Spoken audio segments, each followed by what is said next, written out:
So now let us go ahead and change the local project files. Go to Sublime and go to our project folder. Okay, so this is the Docker Compose file which we have used locally in order to get the multi containers communicate with each other, make the containers up, make the app up and all, right? But now the strategy will be changing. So we don't need multiple containers now, because instead of the Redis image, we have set up the Elastic Cache Redis instance on AWS. And instead of database service, we have launched an RDS service with Postgres engine, right? So we don't need these two. Since we don't need these two, we will be left only with one service, which is the web service. So this app essentially changes to a single container app. So that single container will be hosted on Elastic Beanstalk, and Elastic Beanstalk has the environment variables configured in order to access or in order to get authenticated to the Redis and database. So that's the procedure it's going to follow. So we don't need the Docker Compose now, or we can say we will be just using the Docker file. Okay, so in the first series, if you remember, we have deployed a single container app, which is a static app on the Elastic Beanstalk, right? A single container Docker app, which is essentially a static website on the Docker, on the AWS Elastic Beanstalk. So what we did was we just have configured our Docker file, and we just connected it with we just pushed the code onto the GitHub, connected it with the Travis, and the Travis took care of the deployment onto the AWS based on the access key credentials we have given to Travis from the AWS, right? So that is the kind of same procedure now we are going to follow, but we need to also take care of some petty things. So in the Docker Compose, we will be mentioning the port mappings like this, right? So now that we will not be using the Docker Compose, but we will only rely on the Docker file. Now we will be exposing the port. Okay, expose 80. Okay, so the Docker file changes this, and then we should go to the Travis file. So we don't need all these things now. Okay, let's just comment it for now. So we will be using the Docker service, and the provider is Elastic Beanstalk. The region will be this, and we will be changing the app and environment name. Let's do that. Go to AWS. Okay, so this is our app, right? Wishlist RDS Elastic Cache environment. So this is the application name. Copy this and paste it for the application name in the editor here. Okay, so similarly, we will be changing the environment variable to, environment name. Okay, I'm just copy pasting this environment name.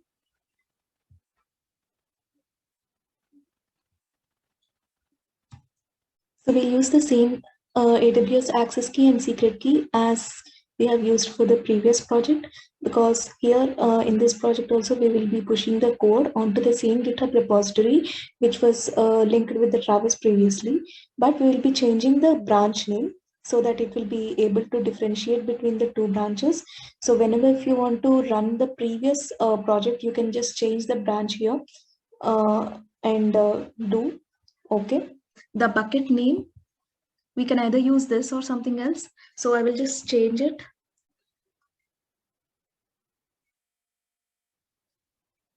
Sign in.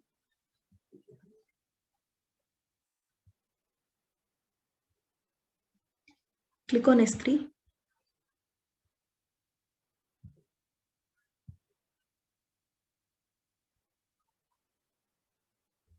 So next we'll be creating a new bucket. Give it a name like AWS Cache RDS EB. Okay, so I'm setting the region to be the same.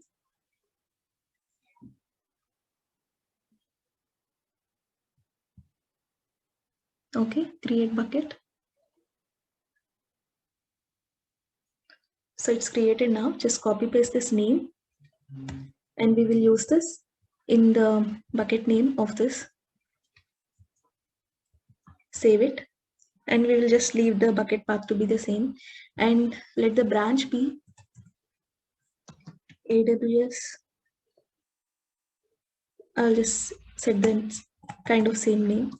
So we will be creating this branch on GitHub, and we will push all the code onto this particular branch so that it will be easier for us to retrieve in the future. So now go to the command line. So if you remember, we have already created this particular repository, user wishlist app. So what we will do now is we will just create this particular branch to the same repository and make the changes, push these changes to this particular branch. And as mentioned here, Travis will be detecting the changes made on this particular branch and uses this particular code pushed on this branch in order to deploy the project onto the AWS EB. All right. Also here we don't need docker.aws.json, so we can delete it. Okay, so the reason we don't need that is we are not deploying any multi-container applications. The project we will be using, like, we will only be deploying a single container, which is for the Flask, Nginx, and UWS GI. The Postgres image container will be replaced by the RDS instance which we launched, and for Redis we will be using the Elastic Cache Redis instance which we have created, so we don't need the Redis image too. So the way it works is we will be just using this Docker file. So the Elastic Beanstalk will just use this Docker file in order to build the application on Elastic Beanstalk. It uses this port 80, and all these things will be made once the code is pushed onto the GitHub to this particular branch.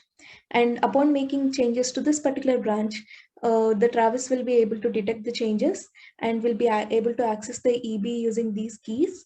And once this thing is done, then the EB will be ready to build the project with a single container based on the specifications given by Dockerfile. All right, so this is the thing which is going to happen. So obviously we don't need Docker, and that is the reason I have deleted. So let us go to the command line. So now let us check what is the remote. Git remote -v. So make sure that you are there in the same project folder. So ideally we expect to see that we are inside the user wishlist app. Okay. So this is the thing. So this is the previous repository which we used for the previous project, right? So now let us see the changes. Okay, so it tells that these are the changes. In the Travis file, we changed the branch, and we commented some of the code which is related to the building of the image. Okay, so let us discuss why we don't need that particular code. We don't need the code which is related to building the image in Travis file over here. We don't need this because we did this previously, because the Docker and AWS.json requires the images to be available on the Docker repositories, either public or private, right? So that is the reason we built the image and we pushed that there. But now that we are not using Docker run and we just give the Docker file specifications, we don't need all these things, right? So we just did that. And we changed the Docker file by writing the expose statement. We changed the app previously in the beginning of the series, where we changed the coding style, where we have directly wrote the credentials to getting the values in the environment variables, right? And Docker Compose too, right? Actually, Docker Compose is also not needed. Yeah, because we will be only using Docker file. Is add, git add, and git commit -n. So message will be like remove Docker run file, changed Docker file and .travis. Okay.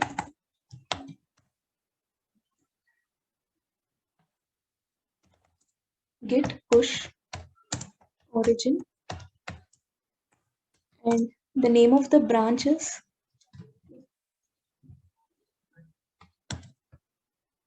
this. Okay.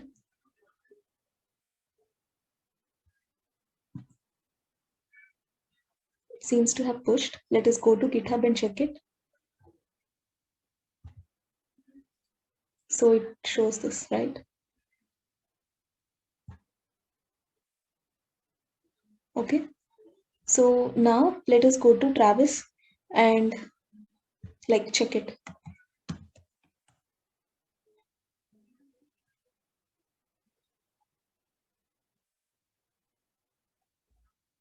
So it is automatically detecting.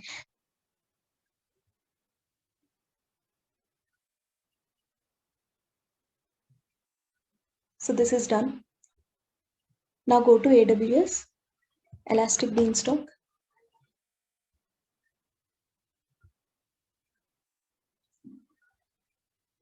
We'll go to our application environment.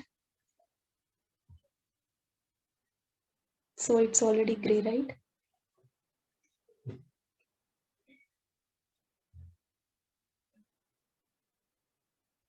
It might take some time. All right, so now it seems to be done. Let us open this. Okay. So there is a problem. Let us go to logs and check it. Go to logs. Okay. So here we can request last 100 lines.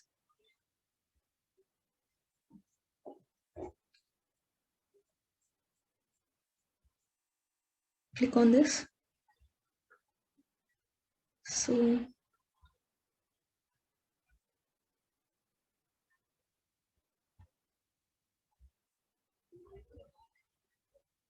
it says database PostgreDB not exist. Okay, let us go to RDS and check it.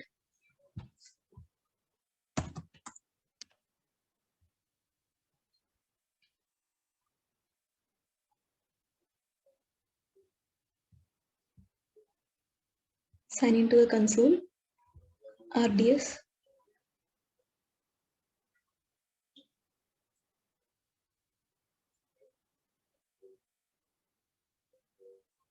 DB instances. So if I click on this,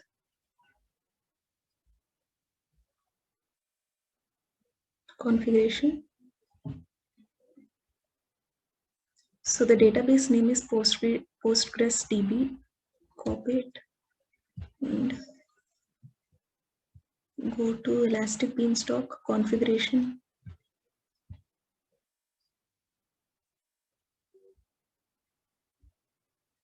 Software. So what is the DB? Okay, so we missed S here. Okay, so that is the error. Apply.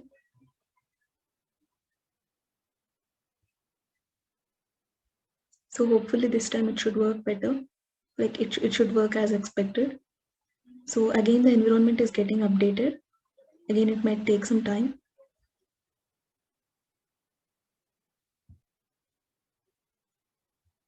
So here it shows environment update completed successfully. So it shows yellow. Sometimes it happens, but still let us check. And yes, so it's working fine, hopefully. Let's refresh this. And yeah, so let us create a username.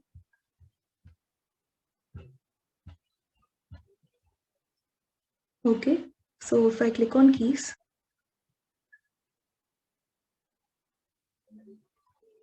so it shows this, right? So if I copy paste it to get the data, so this is from the database. Now hopefully we should get the data from Redis. And yes, all right. So it's done. So let us just revise what we have done till now. So firstly, in the previous project, we have just configured the application connection to the database with the credentials directly over here in the string format. But that is not as good a coding paradigm, because it will be difficult for us to change it in the sense if you want to connect to another database or a database hosted on the AWS or GCP or something else. So it is always a better choice to set it as an environment variable and access the values in this particular style. Okay, so we went to the Docker Compose. We configured the environment variables for the web service, and then we accessed those values in the form of this, right? So we imported OS. We did os.environ of the environment variables. We stored all those values inside the variables over here, and we used f strings in order to embed the values stored in this particular variables directly into the string. Okay, so this is a string where these variables will be replaced with the values we get it from here, right? So we established a connection like this, and we ran the previous project. After that's done, we have discussed briefly about the project architecture, how it would change if we wanted to use the Amazon RDS and Elasticache. So RDS is relational database service provided by Amazon. It supports many engines like Postgres, MySQL, etc. So we selected that. We launched an RDS instance. We configured that to a security group. So a security group is something like a firewall, which can allow the traffic, which can filter the traffic inbound and outbound to that particular instance. So we created two security groups, one for the database security group and another as the Redis security group, Redis for the Redis instance and Elastic Beanstalk. So we created two security groups, and we configured the inbound rules to those security groups, and we grouped the Elastic Beanstalk and the RDS with these security groups, with the database security group, and then we configured the Elastic Beanstalk and Elasticache instances to the Redis security group, right? So all these things we used, for all these things we used the default VPC network. So the networking part was taken care like that.